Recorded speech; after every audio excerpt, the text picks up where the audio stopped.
Good evening everyone, good evening. क्या हाल चाल है जी आप सभी के? कैसे हैं आप सभी लोग? गुड इवनिंग दोस्तों, सभी का स्वागत है। कैसे हैं जी आप सभी लोग? आई होप आप एकदम बढ़िया हैं और सेशन लगाने के लिए तैयार हैं। Good evening, good evening. देखिए, बाकी सभी कोर्सेज आपके पैक कर दिए गए हैं। फिजिक्स का कोर्स आपका चलेगा करीब 15 अगस्त के आसपास तक, यानी फर्स्ट हाफ ऑफ अगस्त में पूरा होगा। इस महीने में क्लासेस कम होंगी बिकॉज अभी आपका पेपर चल रहा है। एक बार आप पेपर से फ्री होंगे उसके बाद क्लासेस की फ्रीक्वेंसी पहले की तरह बढ़ जाएगी। एंड आपका ये कोर्स जो है 10 अगस्त के आसपास में पैक करा दूंगा, ठीक है। ऐसा आपको इसलिए बताया गया है कि आपको थोड़ा-सा अंदाज़ा रहे बाकी सब चीज़ें भी आप कैसे अपनी चला रहे हैं, ठीक है? मैं एकदम बढ़िया हूँ। सेशन को स्टार्ट करते हैं और देखिए आपके लिए एक नया कोर्स मैं स्टार्ट कर रहा हूँ। ये 27 जुलाई रात 10 बजे आएगा, पहली क्लास होगी। ये आर्ट एंड कल्चर का कोर्स है। This is just to keep you informed कि ये कोर्स स्टैटिक जीके का कोर्स नहीं है। स्टैटिक जीके अलग चीज़ है, आर्ट एंड कल्चर अलग चीज़ है। डेफिनिटली दोनों में कुछ ओवरलैपिंग पार्ट्स आते हैं। अब आपके मन में अगर सवाल ये आ रहा है कि सर इसमें क्या कवर कराया जाएगा, तो इसी कोर्स की पहली जो क्लास होगी उसमें आपको पहले 15 मिनट में आपको बताऊँगा, क्या-क्या होगा, क्या-क्या नहीं होगा। और वहीं पर हम इस बारे में बात करेंगे, ठीक है? नीरज, इसका आंसर भी मैं आपको वहीं पर दूँगा। अभी सिर्फ ये बताया गया है कि ये कोर्स आ रहा है, आप में से जो-जो लगाना चाहें वो लगा सकता है। योगेश, इस महीने प्लस की क्लासेस काफ़ी कम है बिकॉज़ स्टार्टिंग में क्लासेस थोड़ी ज़्यादा रखी गई हैं एंड इस महीने आपकी फिज़िक्स की ये वाली क्लास है, उसके बाद सीधा आर्ट एंड कल्चर वाली क्लास है। उसके अलावा अगले महीने की शुरुआत में क्लासेस ज़्यादा करके आपका ये जो फिज़िक्स का कोर्स है फर्स्ट हाफ में पैक कराऊँगा, ठीक है? अभी के लिए शुरू करते हैं कहानी और देखते हैं जी आप इस क्लास में कितना सीख पाते हैं। चलो दोस्तों, शुरू करते हैं। देखिए, पिछली क्लास मैंने आपको आर्किमिडीज़ प्रिंसिपल जो है पढ़ा दिया था। आई होप आपको पूरा का पूरा कॉन्सेप्ट अच्छे से समझ आ गया होगा और उसके जो पॉइंट्स पेपर ओरिएंटेड हैं वो आपने नोट कर लिए होंगे। आज की क्लास में 2-3 ऐसे टॉपिक्स आपके साथ डिस्कस करूँगा जो कि छोटे हैं बट काफ़ी इंपॉर्टेंट है पेपर के लिए। और सबसे पहला टॉपिक है सरफेस टेंशन एंड विस्कोसिटी। सबसे पहले हम सरफेस टेंशन का डिस्कशन करेंगे। ये सरफेस टेंशन क्या होता है और भी इससे जुड़ी कई सारी बातें आपके साथ मैं करूँगा। तो अगर आप अपने नोट्स बना रहे हैं तो हेडिंग डाल सकते हैं सरफेस टेंशन। सबसे पहले नाम को अगर आप देखेंगे तो आपको दिखेगा कि ये सिर्फ सरफेस पे लागू होती है। यानी अगर एक बीकर मैं आपके सामने बनाता हूँ, ये नोट नहीं करना है बीकर वाली बात, तो ये सरफेस टेंशन सिर्फ इस लाल वाली लाइन पे जो भी पार्टिकल होंगे इन पे लगेगी, ना कि अंदर। अंदर नहीं लगेगी सरफेस टेंशन। पहली बात ये। अब दूसरे नंबर पे ये है क्या चीज़? Like what is surface tension? देखिए, आपने कभी नोटिस करा है कि कभी अगर आप अपने हाथ को बहुत ही आराम से पानी के ऊपर रखेंगे तो वो ईज़िली अंदर चला जाएगा। बट अगर आप अपने हाथ को इस तरीके ज़ोर से पानी पे मारेंगे तो आपको ऐसा महसूस होगा कि ये सॉलिड सरफेस है। इसी तरीके आपने ये भी देखा होगा कि जब कोई वो देखते हैं ना आप स्विमिंग वगैरह अगर आप देखते हैं या कुछ लोग ऐसे हैं जो एक डाइविंग बोर्ड से गोल-गोल घूम के पानी के अंदर घुसते हैं। तो आपने नोटिस करा होगा कि अगर वो ऐसे जाएँगे तो बढ़िया है, लेकिन अगर वो फ्लैट जाएँगे तो उनकी बॉडी को बहुत ज़्यादा चोट लगती है। क्यों? क्योंकि पानी उस पॉइंट पे ऑलमोस्ट एक सॉलिड सरफेस के तरीके काम करता है। अगर आप इन दोनों एग्ज़ाम्पल से भी नहीं समझ पाए, तो आप इससे समझेंगे कि एक मच्छर जो है वो पानी के ऊपर बैठ पाता है। वो क्यों बैठ पाता है? कोई ऐसी सरफेस है, कोई ऐसी चीज़ है जो उसे सपोर्ट कर रही है। आपने देखा ना मच्छर वगैरह पानी पे बैठे रहते हैं बिना बात, क्योंकि उसे उसके फ़ोर्स को जो नीचे की तरफ लग रहा है, उसे पानी की सबसे ऊपर वाली सतह सपोर्ट कर रही है। तभी आपने सुना ना बारिश के महीनों में सरकार कहती है कि भई डीज़ल का, पेट्रोल का, केरोसिन ऑयल का छिड़काव कर दो जहाँ पर भी पानी है, बिकॉज़ वो चीज़ें सरफेस टेंशन को कम कर देती हैं और मच्छर बेचारा पानी के ऊपर नहीं बैठ पाता, डूब जाता है। क्या थोड़ा-थोड़ा आप समझ पाए हैं? इसी थोड़े को थोड़ा ज़्यादा बनाने के लिए मैं आपको कुछ स्क्रीन पर दिखाता हूँ, हो सकता है उससे आपको समझ में आ जाए। अच्छा, वो दिखाने से पहले कोई गेस करना चाहेगा सरफेस टेंशन की यूनिट क्या होगी? कोई भी गेस चलेगा मुझे? पास्कल? नो आइडिया, ठीक है, नो प्रॉब्लम, सही तरीका है, नहीं पता हो तो स्किप करें। प्रेशर के इक्वल न्यूटन पर मीटर स्क्वायर, न्यूटन यूनिटलेस में भी, ठीक है। तो ये तो कमेंट सेक्शन को देख के समझ आ गई, काफ़ी कम बच्चों को इसके बारे में सटीक ज्ञान है, काफ़ी सारे लोगों ने सही आंसर भी दिया है, पर डिस्कस करते हैं। देखिए दोस्तों, अगर कहीं पे सिर्फ टेंशन लिखा है, तो टेंशन की यूनिट होती है न्यूटन, नोट कर लेना। बट सरफेस टेंशन की यूनिट न्यूटन नहीं है, ठीक है, डाउट एंड में लिए जाएँगे। सरफेस टेंशन की जो यूनिट है वो न्यूटन पर मीटर होती है। पहले मैं कुछ आपको रीडिंग कराता हूँ, आपने एक केस देखा होगा कई बार। एक बीकर है, उसमें अगर आप ऐसा कुछ पतला सा धागा या पतला सा कुछ लकड़ी का टुकड़ा या छोटी सी सुई या फिर ऐसे यू क्लिप वगैरह डाल देंगे तो ये पानी के ऊपर टिकी रहती है। क्यों नहीं डूबती? ये रीजन है सरफेस टेंशन। थोड़ा सा एक्सप्लेन करते हैं। देखो दोस्तों, अगर एक मॉलिक्यूल पानी के अंदर की तरफ है तो उस पे हर तरफ से फोर्स ऑफ अट्रैक्शन लगता है। ये आपको पता है कि फोर्स ऑफ अट्रैक्शन एग्जिस्ट करता है, इतना आप कोर्स लगा चुके हैं। तो क्या ये वाला मॉलिक्यूल और ये वाला मॉलिक्यूल इस बीच वाले मॉलिक्यूल को बराबर फोर्स से खींचेंगे? Good evening. तो क्या इस पे नेट फोर्स 0 हो जाएगा, कैंसल आउट हो जाएगा? इसी तरीके अगर ऊपर एक मॉलिक्यूल है और नीचे एक मॉलिक्यूल है, ये भी बराबर फोर्स होंगे, तो इसके ऊपर नेट फोर्स जो है वो 0 लगेगा। यानी पानी के अंदर जो मॉलिक्यूल है उस पर कोई भी खास असर नहीं होगा। लेकिन अगर आप सरफेस पे आ जाए तो इधर वाली फोर्स और इधर वाली फोर्स तो आपस में बराबर है, बट क्या एक फोर्स ऐसी है जो नीचे की तरफ लग रही है? सोच के देखो, क्या इसे बैलेंस करने के लिए कोई फोर्स ऊपर की तरफ है? नहीं है। तो क्या इस पे नेट फोर्स नीचे की तरफ लग रही है? थोड़ा सा सोच के देखिए। उस वजह से क्या होता है कि ये पर्टिकुलर मॉलिक्यूल हर समय अंदर की तरफ जाना चाहता है, हर समय। ऐसे ही ये वाला मॉलिक्यूल भी चाहता है कि मैं अंदर चले जाऊं, ये सारे के सारे मॉलिक्यूल्स चाहते हैं कि हम अंदर की तरफ चले जाएं। अब सोचो कि अगर मैं आपको एक थोड़ा 11th 12th के इंटीग्रेशन की बात बताता हूँ। आपको पता है कि मिनिमम सरफेस एरिया जो है वो एक स्फेयर का होता है। क्या आपको ये बात पता है? अगर आपने डिफरेंशिएशन इंटीग्रेशन पढ़ा तो आपने इन सबके डेरिवेशन करे होंगे। इसमें क्या करना होता है, एक बार डिफरेंशिएट करके जो वैल्यू आई उसे 0 के इक्वल रख दी, वो सब कहानीबाजी होती है। अभी के लिए हम उस तरफ नहीं जाएंगे। यानी अगर कोई भी चीज़, हाँ पेन थिन है, कोई बात नहीं, कोई बात नहीं, मैं समझा देता हूँ, आपने नहीं सुना तो। अगर कोई भी चीज़, मान लेते हैं पानी का एक ऐसा कुछ पैकेट सा है, क्या ये हर समय स्टेबल होने के लिए अपना सरफेस एरिया मिनिमम करना चाहेगा? कोई बात नहीं, पेन पतना है, होने दो, मेन बात पे ध्यान दो। तो क्या इसे मजबूरन एक गोल स्फेयर का आकार लेना पड़ेगा? क्योंकि इसका सरफेस एरिया मिनिमम है फॉर अ वॉल्यूम। यानी अगर मेरे पास 1 मिलीमीटर क्यूब कोई चीज है, तो उसका सरफेस एरिया मिनिमम तब बनेगा जब वो एक स्फेयर बने। जी, तो सर्कल होता है 2 डायमेंशन में, और यहाँ पर हम 3 डायमेंशन की बात कर रहे हैं। एक्चुअली सर्कल के केस में भी ये लागू होता है, बट यहाँ पर हम 3D में बात कर रहे हैं, तो स्फेयर बोल रहा हूँ। क्या आपको बात समझ आई? अरे दोस्तों, इसीलिए तो पानी की जो बूंद होती है वो गोल होती है। इसीलिए सारे प्लैनेट्स गोल होते हैं, क्योंकि प्लैनेट्स जब बने थे तो उस समय ऐसे सॉलिड तो थे नहीं। तो इसी वजह से, जिससे कि उसका सरफेस एरिया मिनिमम हो जाए, वो स्टेबल हो जाए, इसी वजह से वो सब गोल बने हैं। क्या आपको यहाँ तक की बात समझ आ रही है? ये पर्टिकुलर चैप्टर थोड़ा सा परेशान करता है, इसलिए मैंने इसे आते ही शुरू कर दिया, वरना मैं इसे सेकंड हाफ में पढ़ाता। इसलिए शुरू में बताया है, जिससे कि थोड़ा सा अभी माइंड फ्रेश होगा, तो थोड़ा सा दिमाग में चला जाएगा। हाँ, वो बात अलग है, क्लास से ठीक पहले अगर आप यूट्यूब शॉर्ट्स देख के आ रहे हैं तो हो सकता है आपको दिक्कत हो रही हो, बिकॉज आप ऑलरेडी एग्जॉस्टेड हैं। क्या यहाँ तक की बात आप समझ पा रहे हैं? अभी इस सब डेटा का इस्तेमाल करके कुछ आगे बढ़िया बताऊंगा। अब देखो, दो तरीके के लोग होते हैं। एक तो वो है जो इंट्रोवर्ट होते हैं। इंट्रोवर्ट पता है ना क्या होते हैं? इंट्रोवर्ट वो होते हैं जो कि अपने में रहना पसंद करते हैं, या फिर ज्यादा ज्यादा अपने घर वालों के साथ घुलना मिलना पसंद करते हैं।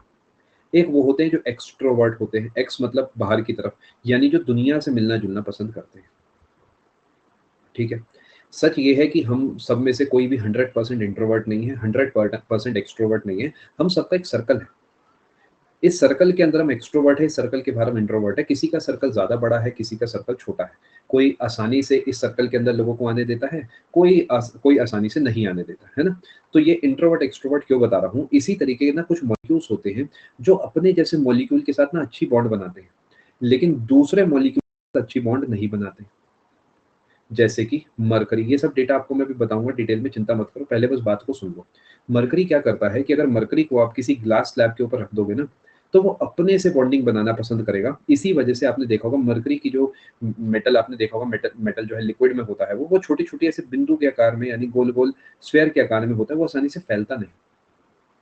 देखिए, मैं बहुत सिंपल भाषा में हर चीज पढ़ा रहा हूँ, बिकॉज फिजिक्स से इसी तरीके के सवाल आते हैं, कॉन्सेप्चुअल। इसी वजह से समझाना पड़ रहा है, अदरवाइज मैं आते ही डेटा लिखना चालू हो जाता है। लेकिन अगर पानी की आप बात करो, तो जो पानी होता है ना दोस्तों, पानी आसानी से दूसरे से घुलना मिलना पसंद करता है। यानी पानी की बूंद को कभी भी देखना वो इस तरीके की दिखेगी, लेकिन अगर आप मरकरी को देखोगे तो मरकरी कुछ इस तरीके का दिखेगा। क्या दोनों में फर्क समझ पा रहे हैं आप? मरकरी का जो पार्टिकल है मेटल का, वो अपने ही दूसरे रिश्तेदार से मिलना पसंद करता है, लेकिन पानी जो है वो ग्लास से मिलना पसंद करता है। यानी दो तरीके की नेचर वाली बात हमने कर ली यहाँ पे। अब जरा आधा मिनट लेके आपसे बात कर लेते हैं।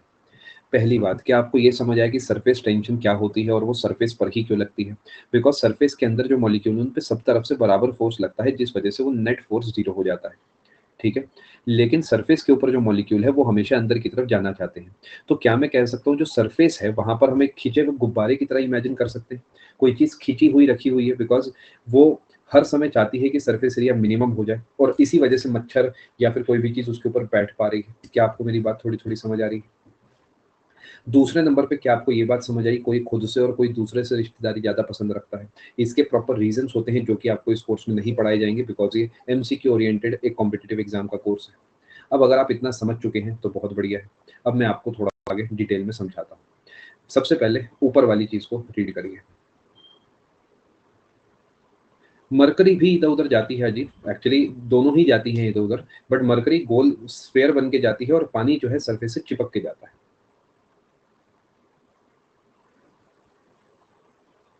सरफेस एरिया कम क्यों होना चाहता है? एक अच्छा सवाल आया है। देखिए कशिश, होता क्या है, more surface area means more energy dissipation. यानी अगर सरफेस एरिया ज़्यादा होगा तो आसानी से जो है आप ऐसा समझिए, वो चीज़ अनस्टेबल होती है। वो चीज़ अनस्टेबल होती है, तो कोई भी चीज़ स्टेबल होने के लिए, लो एनर्जी मोड में जाने के लिए ऐसा शेप पकड़ती है जिसका सरफेस एरिया मिनिमम हो, जो कि स्फीयर का होता है। क्या आपको मेरी बात समझ आ रही है? आज का चैप्टर डेफिनिटली थोड़ा मुश्किल है, मैं आपको एडवांस में बता देता हूँ, थोड़ा ज़्यादा फोकस की नीड होगी आप लोगों से, तो फोकस अपना बनाए रखिए और क्लास में कृपया करके टाइम से आइए, क्योंकि अगर आप 15-15, 20-20 मिनट लेट आएँगे तो आप खुद ही समझदार हैं कैसे काम बनेगा, है ना? Good evening. अभी तक आपको पता लगा है कि सरफेस टेंशन क्या होती है। अब अगर आप अपने नोट्स बना रहे हैं तो आप सबसे पहले लिखेंगे सरफेस टेंशन, उसके नीचे लिखेंगे टेंशन की यूनिट होती है न्यूटन, बट सरफेस टेंशन की यूनिट होती है न्यूटन पर मीटर, पहली बात। उसके बाद आप ये नोट कर सकते हैं, tension is equal to force per unit length. यानी अगर मैं एक सरफेस को ध्यान से देखता हूँ, इस तरीके इसके ऊपर मैंने कोई कील रखी हुई है, तो क्या आप ये बात समझ पा रहे हैं कि इसके ऊपर फोर्स नीचे की तरफ लग रही है, यहाँ पर थोड़ा थोड़ा आपको पल्ले पड़ रहा है। तो जो लेंथ है इसकी, उसे नीचे रखेंगे और ऊपर लिखेंगे जो फोर्स लग रही है या ये लगा रहा है, और दोनों को भाग करेंगे तो सरफेस टेंशन की यूनिट आ जाएगी। कोई बात नहीं शशांक, इसे डायमेंशन को आप चाहें तो छोड़ सकते हैं। ये कैसे निकाली जाती है डायमेंशन? न्यूटन को आप लिख सकते हैं केजी, मीटर पर सेकंड स्क्वायर। 1 मीटर नीचे है, तो क्या आप मीटर को मीटर से काट सकते हैं? तो ऊपर बचा केजी, जो कि मास की यूनिट है। नीचे है सेकंड का स्क्वायर s-2, जो कि टाइम की यूनिट है। m और t इस तरीके लिखा जाता है। देखिए अगर आपके पास जेन्युइन रीज़न है तो कोई दिक्कत नहीं है कभी भी, बट मेरा काम है आपको थोड़ा-सा समझाना कि भई लेट मत हुआ करो। यस, पेट्रोल डालने से क्या होगा कि सरफेस टेंशन कम हो जाएगी सर्किल, जिस चक्कर में ऊपर कोई भी चीज़ बैठ नहीं पाएगी। यानी हो सकता है कि अगर पेट्रोल डाल दें आप सरफेस पे तो वो जो कील अभी हमने देखी थी टिकी हुई थी, वो नीचे डूब जाए, जैसे यूक्लिप हो सकता है नीचे डूब जाए। क्या आपने अभी तक के नोट्स बना लिए हैं? सरफेस टेंशन लिखना है, टेंशन न्यूटन है, सरफेस टेंशन न्यूटन पर मीटर है, और उसके बाद आपने ये फोर्स पर यूनिट लेंथ वाला फॉर्मूला नोट करना है। क्योंकि देखिए दिव्यांश, कुछ चीज़ें ऐसी होती हैं जो, अब जैसे एक आपके सवाल से मैं सवाल बनाता हूँ, v is equal to I R ही क्यों होता है? हम कहते हैं v is proportional to I, तो हम ऐसा भी कह सकते हैं i is proportional to v, तो i is equal to V R क्यों नहीं होता? क्योंकि r का सिग्निफिकेंस इस तरीके बनाया गया है कि ये फॉर्मूला सेटिस्फाई हो जाए। तो फॉर्मूला ही जो बनाया गया है वो फोर्स और लेंथ के डिवीजन, यानी जिसे रेशियो कह देते हैं आप, उससे बनाया गया, यानी फॉर्मूला का मतलब ही वही है। क्योंकि फोर्स पर यूनिट एरिया जो है वो प्रेशर बन जाएगा, वो स्ट्रेस की तरफ चली जाएगी बात। Good evening Rakesh. अब आप इसे रीड करिए, सिर्फ रीड करिए। सरफेस टेंशन, सबसे पहली बात आप ऐसे नोट कर सकते हैं, सरफेस टेंशन ये एक अट्रैक्टिव फोर्स है, ठीक है, और उसके नीचे लिखेंगे इलेक्ट्रोस्टैटिक फोर्स है। यानी ये इस वजह से लगती है बिकॉज मॉलिक्यूल्स आपस में इंटरेक्ट कर रहे हैं। नीचे लेंथ आएगा।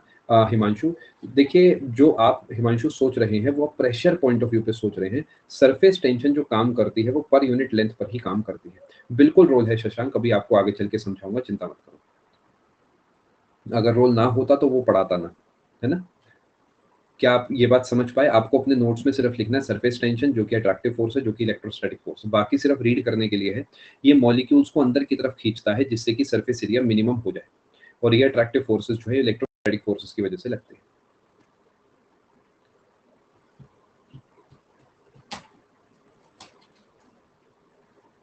करा जी आपने नोट?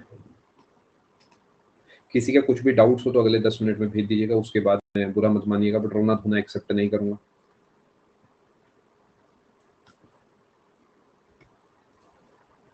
ठीक है, इस पेज पे अगर कुछ बच गया है नोट करने को तो नोट कर लो। Surface tension is equal to force per unit length. Surface tension की जो ऐसा यूनिट है वो न्यूटन पर मीटर है, और इसका डायमेंशन जो है ये आपका mt-2 है। m मतलब मास, t मतलब टाइम।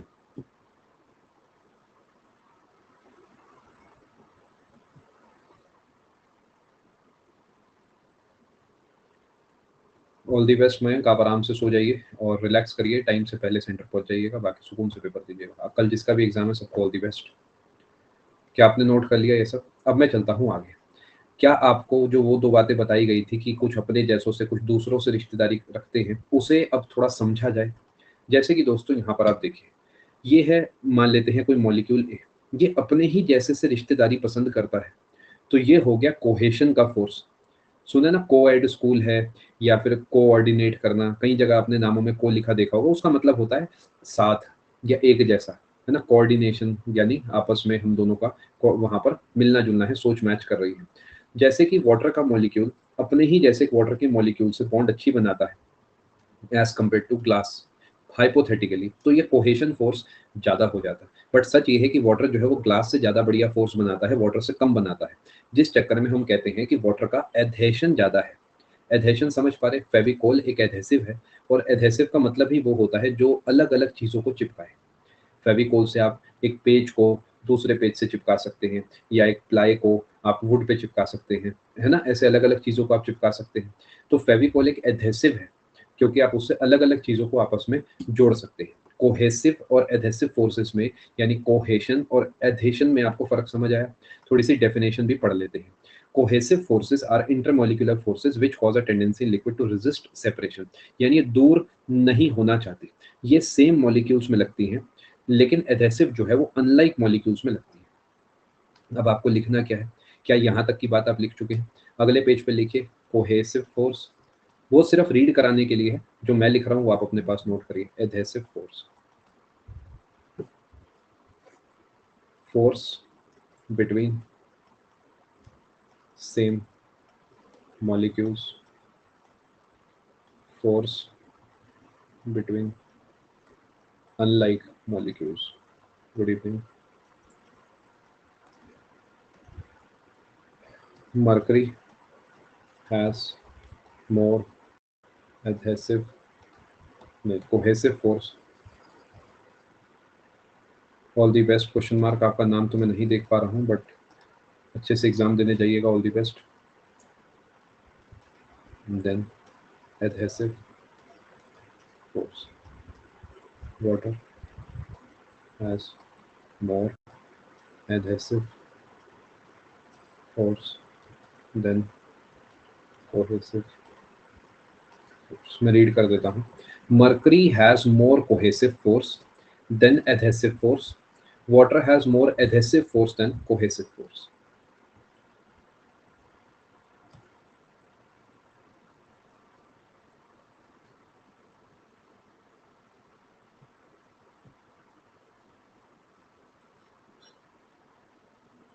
देखिए, मैं आपको फिर बता रहा हूँ, ये डेफिनेशन कोई नहीं पूछेगा, ये सब लिखा हुआ कंटेंट सिर्फ लिखा हुआ रह जाएगा।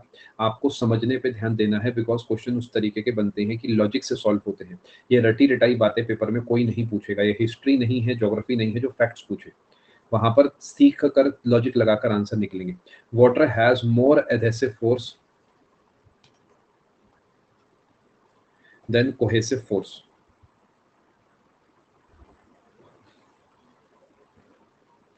समझ में आ रहा है आप सबको? को मतलब सेम, एडहेसिव मतलब डिफरेंट, फेविकोल से याद रख सकते हैं। मैं पूरा रीड कर रहा हूँ। Cohesive force, force between same molecules, force between unlike molecules, adhesive force. Mercury has more cohesive force than adhesive force, water has more adhesive force than cohesive force.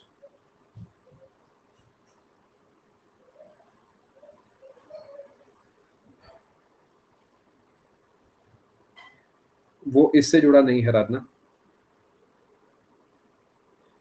Official अभी के लिए अगले महीने की शुरुआत का ही प्लान है। उस अगस्त की शुरुआत में काफी सारी क्लासेस लूंगा मैं आपकी, जैसे इस महीने करा था। अजीत मतलब समझाता हूँ, देखो मेरी बात बड़े ध्यान से समझना। अगर मैं आपसे एक सवाल पूछूं कि ये एक ग्लास है, ठीक है, थोड़ा समझने की कोशिश करना। सेम सेम मॉलिक्यूल्स, अभी आप इधर फोकस करें, आप सभी लोग, सभी ने नोट कर लिया जी? मैं फिर बता रहा हूँ, ये लिखा हुआ काम नहीं आना, समझा हुआ काम आना है, तो समझ लेना, चाहे 10 बार पूछ लेना सवाल, कोई शर्माने की बात नहीं है। देखो, अभी आपने कॉन्सेप्ट समझा था कि यहाँ वाला मॉलिक्यूल तो बेचारा टाइम पास कर रहा है, इस पे सब तरीके से बराबर फोर्स लग रही है। बट क्या दोस्तों यहाँ वाला मॉलिक्यूल नेट फोर्स नीचे की तरफ ले रहा है? यहाँ वाला भी, यहाँ वाला भी। क्या यहाँ वाला फोर्स भी नेट फोर्स नीचे ले रहा है ना? क्यों? क्योंकि इसके ऊपर नीचे तो फोर्स लग ही रहा था, बट इधर वाला भी बैलेंस नहीं कर रहा। देखो इस पे बैलेंस करने को तो इधर और इधर दोनों तरफ थे तो कट गया, बट कोने वाले मॉलिक्यूल्स के साथ तो ऐसा नहीं है। यानी जो कोने वाले मॉलिक्यूल्स है, इस पे जो पानी नेट फोर्स लगा पाएगा, यानी जो लिक्विड है वो फोर्स लगा पाएगा, क्या वो इस दिशा में लगा पाएगा? सोचो। यानी अगर एक कंटेनर के कोने में मॉलिक्यूल है तो इसके सेम जो मॉलिक्यूल्स हैं वो इसे इस तरफ खींचना पसंद करते हैं। अब अगर ये एक्सट्रोवर्ट निकला तो क्या इसकी बॉन्डिंग इस ग्लास के साथ बड़ी अच्छी होगी? अभी बिहारी दोबारा समझाऊंगा, चिंता मत करो। तो क्या ये बाहर की तरफ भी जाना चाहेगा और बहुत जोर से जाना चाहेगा, यानी बहुत ज्यादा फोर्स से जाना चाहेगा? तो ये नेट फोर्स इसके ऊपर जो है इस तरीके की लगेगी। पानी का केस, कोई सा भी केस मान लो, भी कोई भी एग्जांपल पकड़ लो, लिक्विड मान लो। यानी जो मैं आपको समझाना चाह रहा हूँ वो ये है कि अगर बाहर की तरफ फोर्स ज्यादा हुई तो क्या साइड वाले जो ये हमारे मॉलिक्यूल्स है ये इस तरीके ऊपर की तरफ उठ जाएंगे? थोड़ा सा दिमाग लगाओ। क्या सरफेस यहाँ से, ये जो मॉलिक्यूल सीधे थे, क्या ये हल्के से यहाँ से ऐसे टेढ़े नहीं हो जाएंगे? कृपया सोच के देखिएगा। क्योंकि ये वाला मॉलिक्यूल इस तरफ ज्यादा भाग रहा है, इसकी ना इससे रिश्तेदारी थोड़ी ज्यादा है, यानी नेट फोर्स कुछ इस तरीके लग रहा है। क्या इसी तरीके यहाँ पर भी हो जाएगा? ये है पानी वाला केस। अब पानी को कांच के गिलास में डाल के देखना, 100% वो कोनों से ऐसे उठा हुआ होगा। बिल्कुल सही साइंफ्रॉड। आप समझ पा रहे हैं? यानी क्या आप समझ पा रहे हैं? पानी वाला केस ऐसा बनेगा। क्यों बनेगा? रीजन मैंने आपको समझा दिया। अभी भी अगर आपको नहीं समझ आया तो थोड़ा सा और डिटेल में चलते हैं, देखिए इस डायग्राम को। पानी वाला जो केस है, कोई बात नहीं, नहीं समझ आया, फोकस करो, भी और समझा रहा हूँ। बीच वाले मॉलिक्यूल पे तो नीचे ही लग रहा है, लेकिन क्या साइड वाले मॉलिक्यूल पे नेट इस तरफ लग रहा है? यानी क्या सरफेस इस तरीके बन के आ जाएगी? थोड़ा सा दिमाग लगाओ। देखो अभी भी अगर आपको नहीं समझ आया, बस मुझे एक बात बताओ, क्या ये जो सबसे कोने में मॉलिक्यूल बैठा है, क्या ये इससे चिपकना पसंद नहीं करेगा क्योंकि ये इससे अच्छी बॉन्ड बना रहा है साथ वाली दीवार से? इस वजह से ज्यादा पानी इसके पास रहना पसंद करेगा। आपके हिसाब से ये ज्यादा पानी है या फिर ये ज्यादा पानी है या फिर ये ज्यादा पानी है? ऑब्वियसली ये वाला मैक्सिमम है ना, देखो सबसे ज्यादा क्लोज हो जाएगा यहाँ पर। ये मिनिमम है, तो क्या ये मैं मरकरी का केस खुद ही मान लूं? क्योंकि अधिकतर मॉलिक्यूल्स अपने वालों से रिश्तेदारी करना पसंद कर रहे हैं, उन्हें क्लास से कोई मतलब नहीं। अब अगर आपने ऑप्टिक्स पढ़ा है, वैसे तो मैंने नहीं पढ़ाया तो मुझे आपसे एक्सपेक्ट करना नहीं चाहिए, बट मैं फिर भी आपको बता देता हूँ। एक जो गुफा होती है ना दोस्तों, वो ऐसी दिखती है। शेर की गुफा देखी होगी आपने, जंगल में जाएगा शेर पकड़ के लाएगा, डरेगा तो नहीं? नहीं। तो ये जो है गुफा कुछ ऐसी दिखती है। यानी अगर आप इसी डायग्राम को ध्यान से देखते हैं तो ये होता है concave surface. This is concave. ये कनकेव होता है जिसमें ऐसा कटोरे जैसा शेप बनता है। लेकिन अगर मैं ऐसा शेप बना दूं तो एक कन्वेक्स होता है, ये कनकेव होता है। क्या आपको मेरी बात समझ आ रही है दोस्तों, मित्रों? तो क्या आपको ये दो तीन मेरी बातें समझ आई, ये वाली, कि ये कनकेव है, ये कॉन्वेक्स है? अब आपको मैं एक काम करूंगा, पूरा सरफेस टेंशन पढ़ा के रिवाइज कराऊंगा, ये तो ठीक है? पूरा सरफेस टेंशन पढ़ा के रिवाइज कराऊंगा। अगले टॉपिक पे तभी चलूंगा जब आपको ये समझ आ जाएगा, बेफिक्र हो। क्या मुझे एक क्लास ऐड करानी पड़े उसकी चिंता आप मत करना। अभी तक जो मैंने आपको इस क्लास में बताया है, मैं एक बार रिकैप देता हूँ। मैंने आपको बताया कि सरफेस टेंशन जो है सिर्फ सरफेस पे लगती है, और सरफेस टेंशन की यूनिट होती है न्यूटन पर मीटर। और इसके अलावा नीचे इसलिए नहीं लगती बिकॉज नीचे की तरफ सारे फोर्सेस बैलेंस हो जाते हैं। इसकी वजह से ये खिंचे हुए बैलून की तरीके काम करती है। इसी वजह से छोटे छोटे जो कीड़े मकोड़े हैं वो पानी के ऊपर बैठ पाते हैं, क्योंकि वहां पर उन्हें सपोर्ट मिल रहा होता है। अब खिंचे हुए बैलून को इमेजिन करेंगे तो आप समझ पाएंगे। इसके बाद मैंने आपको सरफेस टेंशन बताया कि एक अट्रैक्टिव फोर्स होता है जो कि इलेक्ट्रोस्टैटिक फोर्स होता है, यानी ये आपस में इंट्रैक्शन की वजह से लगता है। ये हमने देखा। और उसके बाद हमने देखा कि कोहेसिव और एडहेसिव फोर्स में क्या फर्क होता है। जो फोर्सेस अनलाइक मॉलिक्यूल्स में लगते हैं, यानी ऐसे दो मॉलिक्यूल जो आपस में मैच नहीं करते, जैसे कि पानी और ग्लास, या पानी और सिल्वर, या पानी और प्लास्टिक, ये है एडहेसिव फोर्स। कोहेसिव फोर्स वो फोर्स होते हैं जो कि सेम मॉलिक्यूल्स के बीच में लगते हैं, जैसे पानी और पानी के बीच का, मरकरी और मरकरी के बीच का, प्लास्टिक और प्लास्टिक के बीच का, जूस और जूस के बीच का। तो अब हर मॉलिक्यूल दोनों तरीके से इंटरेक्ट करता है। जैसे कि आपके कुछ अच्छे दोस्त भी हैं, कुछ ठीक ठाक दोस्त भी हैं, कुछ ऐसे भी हैं जिन्हें आप दूर ही रखना पसंद करते हैं। यानी हर मॉलिक्यूल अगर दो अलग मॉलिक्यूल्स के साथ बैठा है तो दोनों से इंटरेक्ट करेगा। बट अगर वो कोहेशन यानी अपनों से ज्यादा बातचीत पसंद करता है, तो वो आपका जो है कोहेसिव फोर्स ज़्यादा का केस होगा, लेकिन अगर वो दूसरों से बातचीत ज़्यादा पसंद करता है तो वो एडहेसिव फोर्स। बिल्कुल सही शशांक, आपने सही लिखा है। इसके बाद मैंने आपको आगे चल के बताया कि एडहेसिव कोहेसिव का प्रैक्टिकल सिग्निफिकेंस क्या है, कि अगर एडहेसिव फोर्स होगा तो कनकेव मेनिस्कस बनेगा, क्योंकि वो यहाँ से इस मॉलिक्यूल को देखो और इस मॉलिक्यूल को देखो, ये मॉलिक्यूल इसकी तरफ जाने की वजह से यहाँ पे ऐसे चढ़ गया, लेकिन ये अपनों के पास जाने के लिए इस तरीके की शेप इसने ले ली। तो जो खुद से रिश्तेदारी पसंद करते हैं वो कन्वेक्स मेनिस्कस बनाते हैं, जो दूसरों से करते हैं वो कनकेव बनाते हैं। मेनिस्कस का मतलब होता है अपर लेयर, बस बस अपर लेयर इसका मतलब है। ऐसे कट जैसे नहीं की ना, इसे मेनिस्कस बोला जाता है। ऐसे धीरे धीरे हम वोकैबुलरी भी सीख लेंगे। उसके बाद मैंने आपको यहाँ से थोड़ा सा समझाया। एक और डायग्राम मेरे पास है, इससे मैं आपको समझाना चाहूंगा। दोस्तों ध्यान से समझना, आप बस एक बात अच्छे से सोचना। इस मॉलिक्यूल को इमेजिन करो, क्या इसे मरकरी भी बुला रहा होगा अपने पास? तो जो मरकरी इसे बुलाएगा वो इसे बुलाएगा कुछ इस तरीके, क्योंकि इसके रिश्तेदार यहाँ पे बैठे हैं। इसे ये जो ग्लास है ये भी बुलाएगा, वो बुलाएगा इस तरीके। बट दोस्तों क्योंकि ग्लास कम फोर्स से बुला सकता है, तो हमें क्या करना होता है ऐसे में, जैसे ये दो लाइनें बनी है, अब आपको ना इनके पैरेलल दो लाइनें और बनानी होती है। साथ में वेक्टर भी थोड़ा थोड़ा समझ जाएंगे। इसी लाइन को उठाकर यहाँ बना दो और इसी लाइन को उठाकर यहाँ बना दो और इसका डायगोनल मिला दो, छोटे वाला जिस पॉइंट से आप काम कर रहे थे उस पॉइंट से जो डायगोनल बन सकता है वो बना दो। ये नेट फोर्स है। अब आप ध्यान से देखोगे तो इस केस में नेट फोर्स पानी के यानी मरकरी के अंदर की तरफ आएगी। ये रही, सोच के देखिए। इस वजह से ये अंदर की तरफ जाना पसंद करता है। बट अगर इसी डंडी को एपी को मैं काफी ज्यादा बढ़ा दूं तो क्या होगा, ये बाहर की तरफ जाना पसंद करेगा। और बाहर की तरफ जाने से क्या होगा कि ये इस तरीके की सरफेस क्रिएट करेगा। क्या आप समझ पा रहे हैं? अच्छा, ये पुरानी फाइल है तो तब कैम स्कैनर अपने देश में चला करता था, इस वजह से ये आपको दिख रहा है। आपके किसी के पेट में दर्द हो रहा हो तो मैंने कहा क्लियर कर देता हूँ। ठीक है, डायगोनल बाहर बन रहा है, बिल्कुल आप समझ पा रहे हैं। मैं आपको फिर समझाता हूँ। एक फोर्स आपकी लगी इस तरफ, दूसरी फोर्स अगर छोटी सी है तो इसी का रेप्लिका मैं नीचे बनाऊंगा, इसी का रेप्लिका इधर बनाऊंगा। जिस पॉइंट से खेल चालू हुआ था उससे डायगोनल बनाए, नेट फोर्स है। ऑन दी अदर हैंड अगर मैं इस वाले को ज्यादा बढ़ा देता हूँ, काफी ज्यादा बढ़ा दिया, तो इस बार इसका रेप्लिका भी ऐसा बनेगा और इसका रेप्लिका सेम ऐसा बनेगा, लेकिन इस बार जो फोर्स है वो बाहर की तरफ आएगी। क्या आपको फर्क समझ आ रहा है? बिल्कुल सही लिखा है सैंफोर्ड, एरो की length means magnitude of the force. क्या आपको दोस्तों अभी तक की सारी बातें समझ आ गई? काफी समय देके इसलिए बताया बिकॉज ये है थोड़ा सा पेचीदा, मैं मानता हूँ थोड़ा मुश्किल है। जनरली मरकरी ही वो केस है कशिश जो अपने लिए लागू होता है, क्योंकि मरकरी ही बेटा एक मेटल हो गया ना जो लिक्विड में है, बाकी तो मेटल सॉलिड ही रहते हैं। तो मेटल्स में तो मरकरी ही नॉर्मली एग्जिस्ट करेगा इस पर्टिकुलर केस के लिए। अब एक छोटा सा फैक्ट ये नोट कर लेना जो अगली बात बता रहा हूँ। अच्छा, नोट्स आपने कहाँ तक बनाए हैं? नोट्स आपने क्या आखिरी बात ये वाली लिखी है? ठीक है, अब इसके आगे लिखिए, if cohesion is greater than adhesion, mercury water case, it will create convex meniscus। और नीचे ऐसा डायग्राम बना लीजिए, ये मरकरी हो गया। इसी के नीचे आप लिखेंगे if cohesion is less than adhesion water, एक सेकेंड माफी चाहिए, ऊपर वाटर नहीं आएगा, ग्लास आएगा, मरकरी ग्लास केस, नीचे आएगा वाटर ग्लास केस। ये मेनिस्कस बाजी पूछेगा पेपर में, इट विल क्रिएट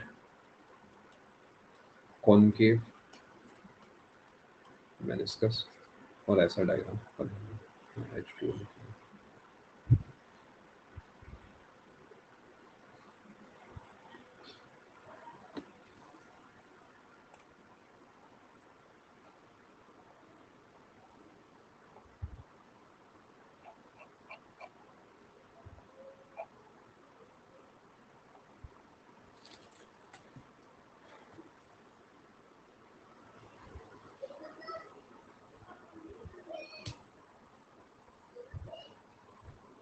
क्वेश्चन कैसे आता है मैं आपको बताता हूँ। तो लिखा, एक सवाल आपसे पूछेगा कि small drops of mercury when fall on a surface of glass are spherical in shape, it is due to क्या? तो आपको ऑप्शन में अजीबो गरीब नाम देगा, एक जगह सरफेस टेंशन लिखा होगा, आपको उस पर टिक करना होगा। Rain drops comma planets comma etcetera करके देगा, और spherical in shape because of क्या, आपको सरफेस टेंशन पे टिक करना होगा। दूसरे नंबर पे आपको ये कनकेव कन्वेक्स से कुछ अजीबोगरीब स्टेटमेंट वाला सवाल बना देगा और आपको बताना होगा कि कब क्या ज्यादा है। एक इसके अलावा ये पूछ सकता है कि the force of attraction between molecules of same kind is known as क्या, ऑप्शन में कोहेसिव फोर्स, एडहेसिव फोर्स, और दो ऑप्शन और ग्रेविटेशनल फोर्स, न्यूक्लियर फोर्स, ऐसे दे देगा। सेम वर्ड को देख के आपको कोहेशन पे टिक करना है। इस तरीके के सवाल एसएससी पूछता है।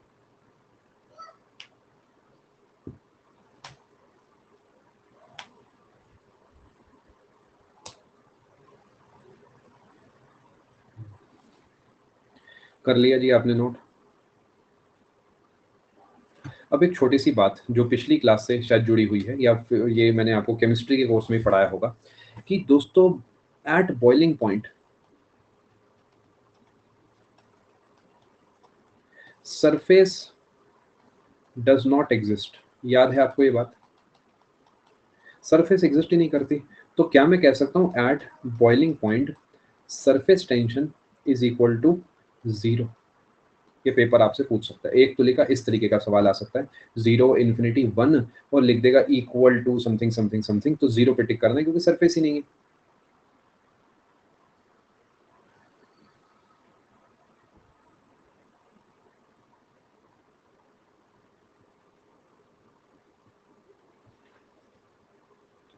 करा जी आपने नोट?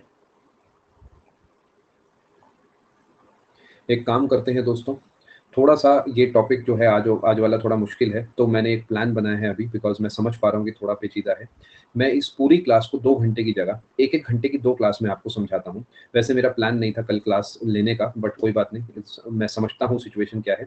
आज 1 घंटा, कल 1 घंटा आराम से आधा आधा करके पढ़ेंगे। बट मेरी फिर एक कंडीशन है, वो कंडीशन आपको माननी ही पड़ेगी भाई, तभी मैं कल पे क्लास रखवाऊंगा, क्योंकि मैं भी एक इवनिंग एक्स्ट्रा आपको दूंगा।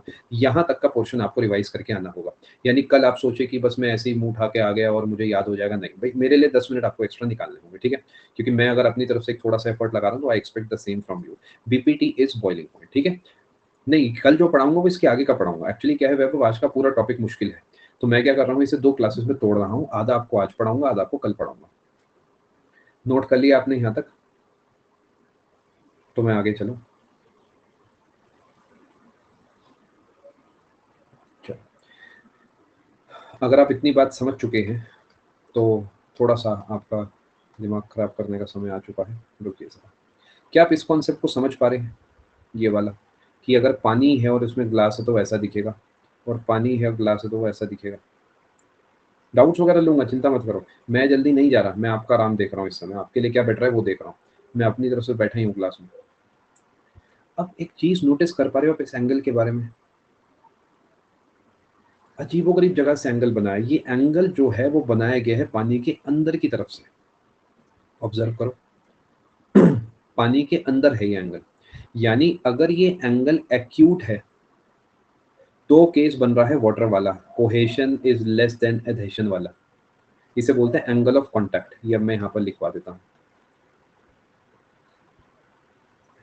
इसी में आप ऐड करेंगे if cohesion is more than adhesion it will create a convex meniscus. और इसी में चाहो तो एक ऐसे लाइन बना देना, theta, theta is more than 90 degree. इसे बोलते हैं एंगल ऑफ कांटेक्ट। एक ये सवाल पेपर आपसे पूछ सकता है। इस केस में theta is less than 90 degree. ये है आपका एंगल ऑफ कांटेक्ट। एक यहां से सवाल आपके लिए आ सकता है।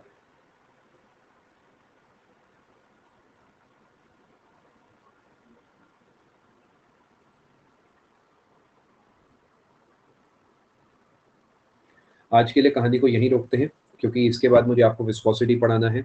स्ट्रेस स्ट्रेन मॉड्यूलस वो भारी टॉपिक है। कल तैयार होके आना। कल हो सकता है मैं 1-1.5 घंटा सिर्फ कंटेंट ही कराऊं, तो कल थोड़ा दिमाग को तैयार करके आना। और मैं जानता हूँ आप में से बहुत सारे बच्चे 9:30 बजे के बाद यूट्यूब देख रहे हैं। बेवकूफ़ी है, मत करिए, कुछ नहीं मिलेगा। देखिए, आपका दिमाग एक certain amount of data he store कर सकता है पर डे या पर अमाउंट ऑफ टाइम। आप उसमें कुछ भी डेटा भरिए, वो आपके ऊपर है। मत करिए, कुछ भी हासिल नहीं होगा। और मैं सच बता रहा हूँ, आप में से बहुत सारे बच्चे अब इस लेवल के हो चुके हैं बुरे। मैं बुरा इसलिए बोल रहा हूँ जिससे आप थोड़ा बुरा माने। बुरे का मतलब है कि मतलब एडिक्टेड हो चुके हैं चीज़ों को लेके, कि अब आपसे किताब से नहीं पढ़ा जाता। क्या आप में से कोई ऐसी प्रॉब्लम फेस कर रहा है कि मान लेते हैं मैंने आपको एक किताब दे दी कि चलो भाई 2 पेज पढ़ो और समझाओ? बहुत मुश्किल है, बिकॉज वो आदत छूट गई। क्योंकि आपको वो वीडियो के ज़रिए सब कुछ देखना, मैं अनअकैडमी की या क्लासेस की बात नहीं कर रहा हूँ, मैं ओवरऑल बात कर रहा हूँ। तो कोशिश करिए थोड़ा-सा उस दुनिया से बाहर आइए और पढ़ाई थोड़ा ज़्यादा करें, ठीक है जी? बिल्कुल शशांक, अच्छी बात है, अच्छी सोच है आपकी, पेपर ज़रूर देने जाना चाहिए, ठीक है? यहाँ पर दोस्तों इस क्लास को कंक्लूड करता हूँ, बाकी टॉर्चर कल की क्लास में करा जाएगा, आने के लिए बहुत-बहुत धन्यवाद। ये सब क्या है कि वाटर में पतला पाइप ज़्यादा ऊपर, मरकरी में पतला पाइप ज़्यादा नीचे क्यों है, ये आपको कल की क्लास में मैं सिखाऊँगा, इसके लिए मुझे कैपिलरी एक्शन आपको समझाना होगा, ठीक है?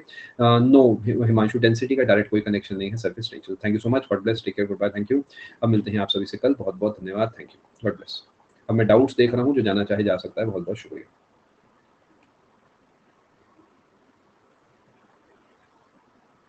देखिए, मैं आपको बता देता हूँ, इसके लिए एक तो आप मुझ पे डिपेंडेंट मत रहो, आप उठाओ प्रीवियस ईयर पेपर्स, मेहनत वाला काम बता रहा हूँ बट ये काम करेगा।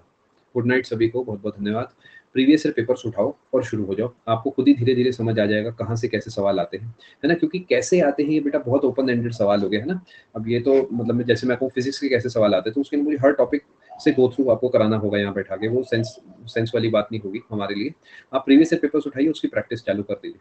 ठीक है? और वहाँ पे आपको धीरे-धीरे टॉपिक्स मिलते रहेंगे। जैसे मान लो आपको वहाँ एक सवाल मिल गया, सेकंड राउंड टेबल कॉन्फ्रेंस का, अब आपको पता लग गया जी मुझे राउंड टेबल कॉन्फ्रेंस पढ़ने हैं। इस तरीके डेली के 25 सवाल, 50 सवाल आप लगाओ, आपको खुद दिख जाएगा 1 डेढ़ महीने में काफ़ी फ़र्क आप में आ गया है।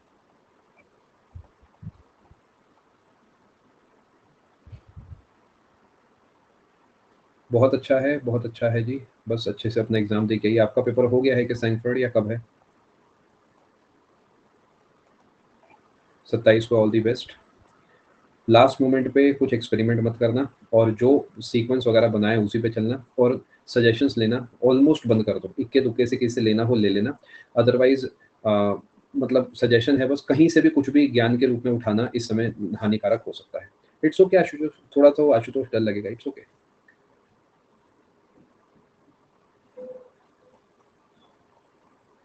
आप प्रैक्टिस की जगह ना रिवीजन करो वैभव। चाहे एक आध मॉक कम दे दो, रिवीजन करो। किस ढंग से पढ़े? जैसे आप जीके डेली पढ़ता हूँ, तो आप अगले दिन जब जीके पढ़ते हो ना वैभव, तो आज का डेटा आपको रिवाइज़ करना है। उसके बाद आपको नया पढ़ना है। ज यानी लॉजिकली जब आप क्लास में आज आए थे ना, तो आपको अपने नोट्स के पिछले 4 पेज आर्किमिडीज़ प्रिंसिपल वगैरह क्या था वो पढ़ना था। तो आपका जीके का जो भी समय आपने दे रखा है, उसमें फर्स्ट 20-30% आपका पिछला डेटा रिवाइज़ करने पे होना चाहिए। कोई बात नहीं आशुतोष, अच्छा अटेम्प्ट है, बहुत अच्छा स्कोर है। बट देखिए आप लोगों का शिफ्ट पता नहीं कैसा आएगा। तो ज़्यादा मत सोचिए, ज़्यादा मत सोचिए। देखिए आशुतोष, मैं एक बात बताता हूँ, अगर हमारे नंबर कम आएँगे, तो क्या हमें लगेगा नहीं कि हमारी कट ऑफ नहीं निकलेगी? अगर हमारे नंबर ज़्यादा आ गए, तो हमें लगता है कट ऑफ ज़्यादा जाएगी। ये एक ऐसा चक्कर है जिसमें हम खुद को फँसा के बैठे हैं। यानी हम खुश नहीं हैं, हम अननेसेसरीली दुःख को तलाश रहे हैं। क्या आपको नहीं लगता ऐसा है? आप बिना बात दुःख मत ढूँढिए। दुःख बथेरे हैं जीवन में, भगवान ना करे आपको ज़्यादा मिले, बट थोड़े तो मिलेंगे ही, सबको मिलते हैं। तो सजेशन है आप खुद मत घर से निकलिए ढूँढने के लिए दुःख, जो आएँगे उन्हें झेल लेना, वही बहुत रहेंगे। यस सैंकफर्ड मे बी 24-25 तक दे देना। जिस आखिरी मॉक में 150 से ऊपर आ जाए, वहाँ पर रुक जाना। आखिरी मॉक में थोड़ा बूस्ट मिल जाएगा, अच्छा रहेगा।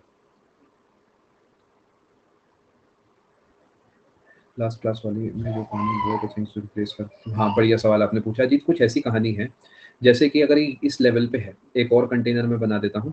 अगर आप इसमें कुछ भी चीज़ बैठा दोगे तो पानी हल्का-सा ऊपर हो जाएगा। यानी वो जो पानी इस गड्ढे में कभी हुआ करता था, ये पानी बाकी सब जगह ऊपर हो जाएगा। जैसे आप क्या करो, बकेट के अंदर एक खाली डब्बा डाल के देखो, तो साथ का पानी ऊपर आ जाता है ना, ये वैसा कुछ है। या कभी कपड़े-वपड़े आपने अपने खुद धोए हैं, भई हम तो कॉलेज टाइम में सब काम हमने करा है। तो आप क्या करो, वो बाल्टी मान लेते हैं 3/4 भरी भरी हुई है, जब आप उसमें सारे कपड़े अंदर डुबोएंगे तो पानी बाहर आ जाएगा, बिकॉज वो जगह जो है पानी ने ऊपर वाली जगह घेर ली है। ठीक है आशुतोष। क्वेश्चन मार्क बेटा, मैं पूरी कोशिश करता हूँ, ज्योग्राफी भी आने वाले समय में प्लान करता हूँ। एंड वैसे एक ज्योग्राफी का रिकॉर्डेड कोर्स ऑलरेडी है, आप चाहो तो उसे भी लगा सकते हो। ऑफिशियल का भी ज्योग्राफी का मैसेज आया है, ठीक है, काफ़ी लोग कह रहे हैं ज्योग्राफी का, चलिए मैं प्लान करता हूँ, थोड़ा मुझे समय दीजिए इस बारे में विचार करने का, ठीक है। देखिए अभी तो एक आर्ट एंड कल्चर मुझे लगता है बहुत ज़्यादा ज़रूरी था, तो पहले तो वो लेके आ रहा हूँ मैं आपके लिए, और बाकी उसके बाद देखते हैं। अच्छा, ज्योग्राफी का एक पिन कोड भी मैसेज।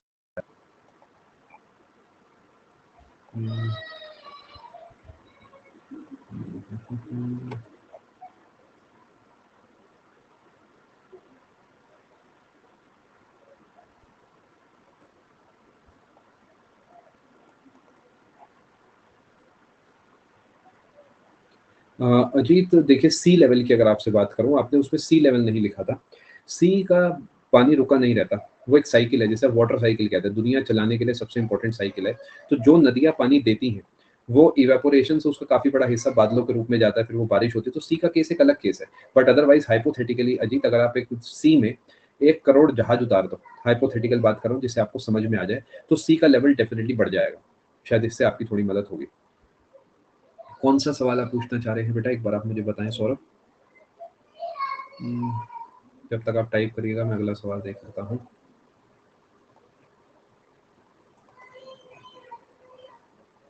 हाँ, ग्लेशियर वाला एग्जाम्पल बिल्कुल सोच सकते हैं।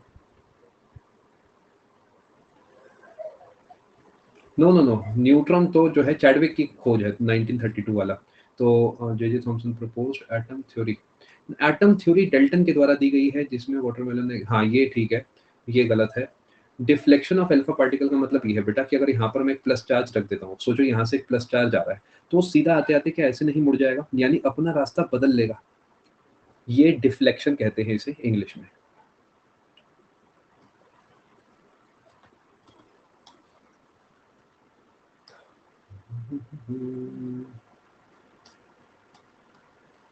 नमस्ते, मैं ले रहा हूँ। अच्छा, और है कि मैं भी देख लेता हूँ।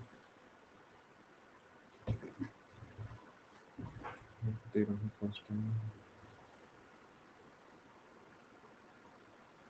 नीरज, इट्स ओके, ये नॉर्मल है, ये तो समय के साथ धीरे धीरे ठीक होगा। इट्स ओके, ये काफी नॉर्मल सीन है।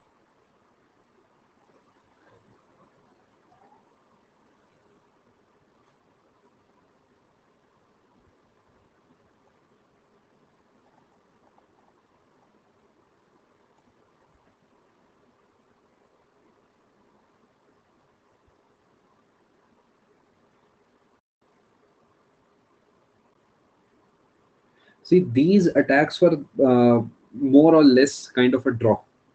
तो इसमें हम पूरे तरीके अपनी हार तो नहीं मानते हैं एज पर इंडियन हिस्ट्री, बाकी असलियत तो क्या ही पता, मंगोल वाले की मैं बात कर रहा हूँ। तो इसका ऐसा कोई बहुत बड़ा ऐसा सिग्निफिकेंस इम्पैक्ट टाइप नहीं रहता, मतलब हम हारे नहीं थे पूरे तरीके।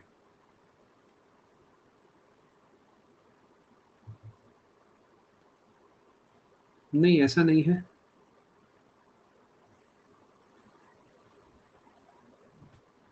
ऐसा नहीं है।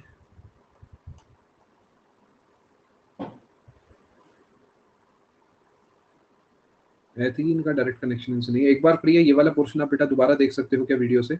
ये आप देख लेना मेरे कहने से, जहाँ मैंने 1236 बताया हो। कहा होगा इल्तुतमिश के बेटे जो हैं सारे बेकार निकले, और उस वजह से जो है उन्होंने कहा कि मेरी बेटी जो है बड़ी समझदार है, ऐसा वैसा, वो वाले पोर्शन से देख लेना।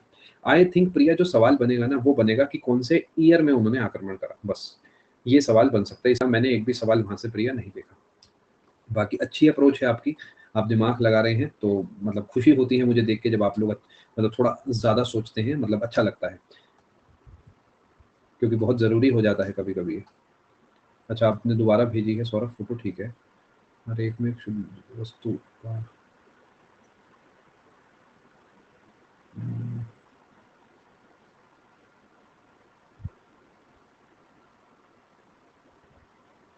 इसका इंग्लिश वाला मिल जाता तो काफ़ी अच्छा रहता। देखिए ये शायद latent heat of fusion vaporization वाला कॉन्सेप्ट आपको समझाने के लिए ग्राफ यूज़ करा गया है। बहुत श्योर नहीं हूँ because of language issue, but मैं फिर भी आपको समझाने की कोशिश करता हूँ। ये 0 डिग्री सेल्सियस है, ये 100 डिग्री सेल्सियस है। तो अगर कोई चीज़ 0 डिग्री सेल्सियस पे है, ये शुद्ध चीज़ लिखी हुई है, कोई शुद्ध वस्तु, ये वाटर होता तो मेरे हिसाब से बेटर रहता। बाकी मैं वाटर के पॉइंट ऑफ व्यू से आपको समझाता हूँ। देखिए वाटर का क्या चलता है, वाटर 0 डिग्री सेल्सियस पे मेल्ट होता है और 100 डिग्री सेल्सियस पे बॉयल होता है। 0 डिग्री सेल्सियस पे जब उसे हीट मिलती है थोड़ी-सी, तो वो ये आइस वाली स्टेज है। और गैस तो नहीं होगा इसका आंसर। ये एक बार चेक करना, मुझे डाउट है इसके आंसर में, पहली बात तो। ये जो पूरा पॉइंट होता है ना, ये वाला, ये होता है इसका स्टेट चेंज का पॉइंट, जिसे हम कहते हैं latent heat of fusion. Fusion, उसके बाद ये लिक्विड में रहता है, फिर 100 डिग्री के बाद लेटेंट हीट ऑफ वेपराइजेशन जाता है, उसके बाद ये गैस में चला जाता है।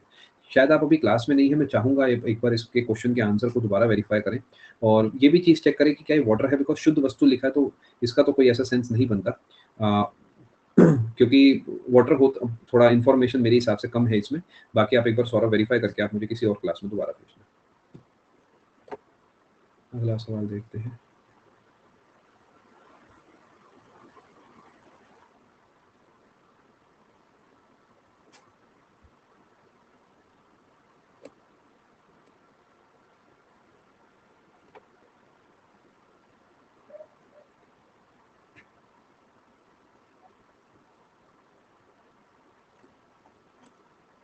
एक और सवाल आपने भेजा है,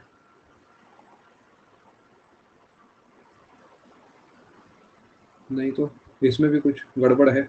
ये तो आपके नोट्स में से है, ये कैसे गलत कर दिया, ये कैसे टिक कर दिया आपने? क्रिप्टॉन 34 36 कैसे हो सकता है? गलत है, वेरीफाई करिए एक बार। केमिस्ट्री के नोट्स चेक करिए, वहाँ पे पूरी बात लिखी हुई है। ये तो एग्जैक्ट चीज़ मैंने लिखवाई है। 92 ही होगा, 93 वाला टिक करा हुआ है आपने शायद, गलत है वो। जो जाना चाहे जा सकता है, सिर्फ डाउट्स लिए जा रहे हैं।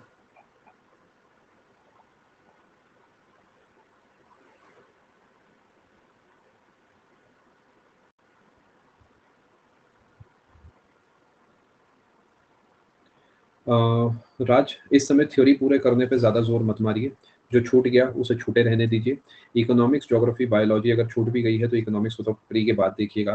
बायोलॉजी में कुछ पढ़ना चाहे पढ़ सकते हैं, वरना मेरा इस समय के लिए जो बेस्ट सजेशन रहेगा वो ये रहेगा कि एसएससी के प्रीवियस ईयर पेपर्स, कब है आपका पेपर? 26 को।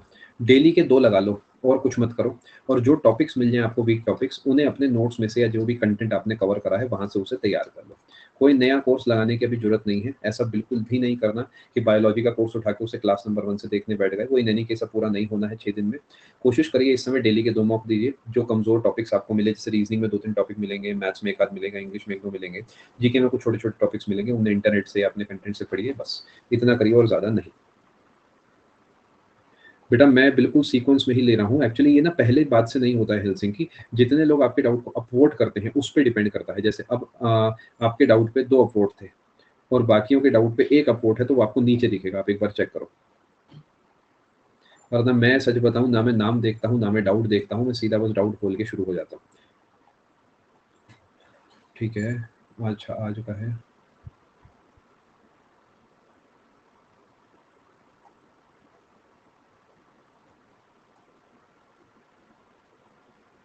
आपका पेपर कौन से दिन पे है हेलसिंकी, 20 या 21? 20, यानी आपका परसों से अगले दिन पेपर है। कोई मॉक टेस्ट मत दीजिए, इन टॉपिक्स को अच्छे से तैयार कर लीजिए। और आपको याद होगा जब आप पहली बार कोई चीज़ पढ़ रहे थे तो आपने सोचा था कि इसे मैं दोबारा पढ़ूंगा, अभी बस हल्का-हल्का पढ़ लेता हूँ। वो 2-4-5 टॉपिक्स पढ़ लीजिए, पेपर दे आइए, बाकी कुछ भी अब दोबारा नहीं करना है, रिलैक्स करना है अब। पेपर बिल्कुल अलग आता है जैसा हम सोचते हैं उससे, तो ज़्यादा चिंता नहीं करनी है।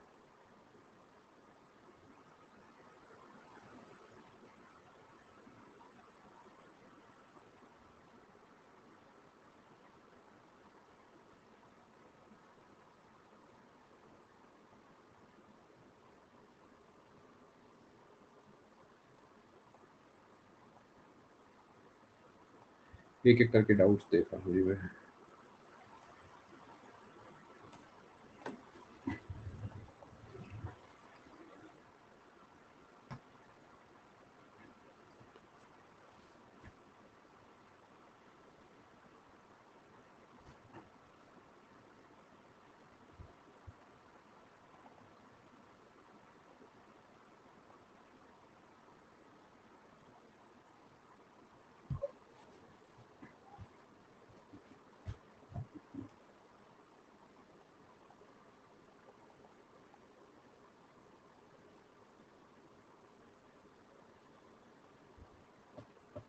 देखिए, सबसे पहले मैं आपको बता देता हूँ, आपका नाम मैं नहीं देख पा रहा क्योंकि आप कुछ अलग फ़ॉन्ट में नाम था, बट आपने शायद शुरू में ही मुझे कहा था कि डाउट ले लेना। क्या आप इस समय क्लास में हैं?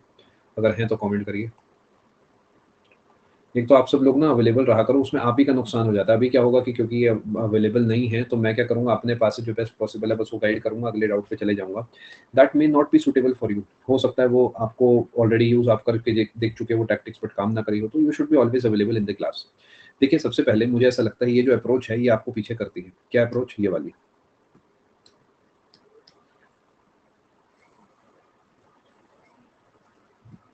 अच्छा, प्रिया शो हो रहा है, फिर ठीक है। प्रिया, आपका नाम अगर प्रिया ही है तो मैं आपसे बात कर रहा हूँ जिनका डाउट है स्क्रीन पे।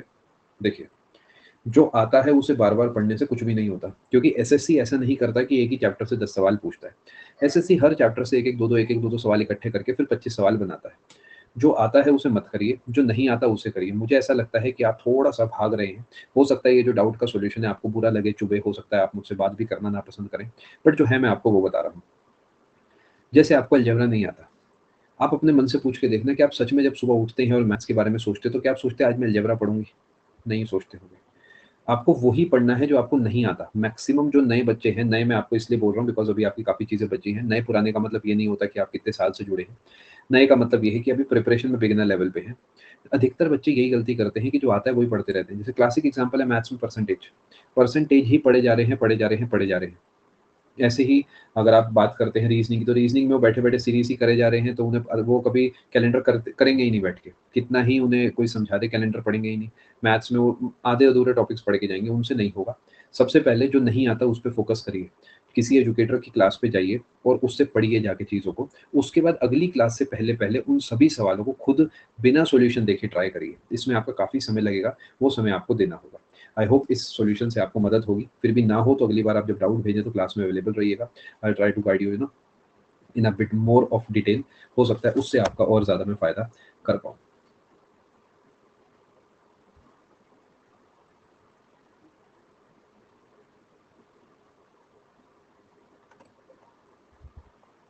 इकोनॉमिक्स का कोर्स अभी थोड़ा रुक के आएगा तुलिका, तो आप बेटा पहले पुराना कोर्स लगा लीजिए और उसके बाद अगर आपके पास समय होगा तो आप नया कोर्स लगा लीजिएगा।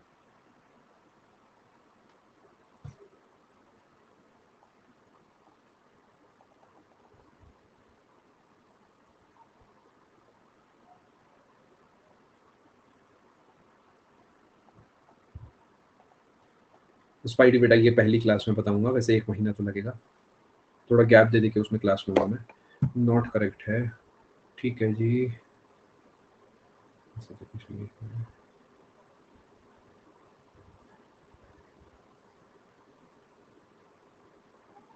ही है महाराजा धीराज वाला भी, सेकंड वाला तो गड़बड़ ही है।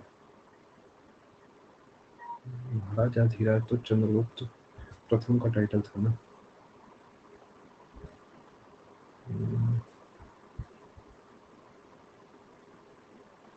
इसमें मुझे डाउट है। महाराजा धीराज वाला CG1 है वैसे तो, आपने भी ऊपर कुछ लिखा हुआ मैं चेक कर लेता हूँ। हाँ, मुझे एक बार इसे चेक करना पड़ेगा। 2 ऑप्शन इसमें गड़बड़ लग रहे हैं। बाकी बी तो डेफ़िनेटली ही गलत है। अब हो सकता है कहीं पर महाराजा धीराज टाइटल इन्होंने भी ले लिया हो। मतलब उन्होंने तो लिया ही था, हो सकता है इन्होंने भी ले लिया हो। एक बार आप भी इंटरनेट पे वेरीफ़ाई करिएगा, मैं भी एक बार चेक करूँगा। ठीक है स्पाइडी, मैं प्लान करता हूँ, चिंता ना करें। चलिए दोस्तों, आप सबसे मिलता हूँ मैं आने वाली क्लास में। आप सभी का आने के लिए बहुत-बहुत धन्यवाद। Thank you so much. God bless. Take care. Good bye. Thank you.